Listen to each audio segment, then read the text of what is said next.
চাঁপাইনবাবগঞ্জে Baliadanga Durgapur high school মাঠে ৮ নং ও ৯ নং ওয়ার্ড ইউনিয়ন বিএনপি এবং ১ নং বালিয়াডাঙ্গা ইউনিয়ন শাখার বিএনপির উদ্যোগে ঈদ পূর্ণমিলনী ও মতবিনিময় সভা অনুষ্ঠিত হয়েছে।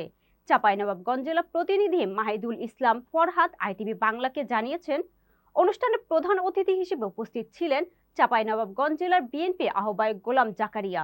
বিশেষ অতিথি ছিলেন পৌর বিএনপির সভাপতি কামরুল আরেফিন বুলু এবং সদর থানা বিএনপির আহ্বায়ক আমিনুল ইসলাম। এছাড়া বক্তব্য রাখেন সাবেক সদর থানা আহ্বায়ক ওবায়েদ পাঠান এবং চাঁপাইনবাবগঞ্জ পৌর বিএনপি সাধারণ সম্পাদক AHMM জামাল বাচ্চু। সবাই নেতারা বলেন, দেশের গণতন্ত্র পুনরুদ্ধারে সবাইকে ঐক্যবদ্ধভাবে কাজ করতে হবে। স্থানীয় নেতাকর্মীদের মধ্যে ঈদের আনন্দ ভাগাভাগি করে নেওয়ার পাশাপাশি আগামী দিনের রাজনৈতিক কর্মসূচি নিয়েও আলোচনা হয়। উপস্থিত ছিলেন ইউনিয়ন ও ওয়ার্ড বিএনপির বিভিন্ন পর্যায়ের নেতাকর্মীরা। মিলন মেলা ও মতবিনিময় সভাটি উৎসবমুখর পরিবেশে অনুষ্ঠিত হয়েছে।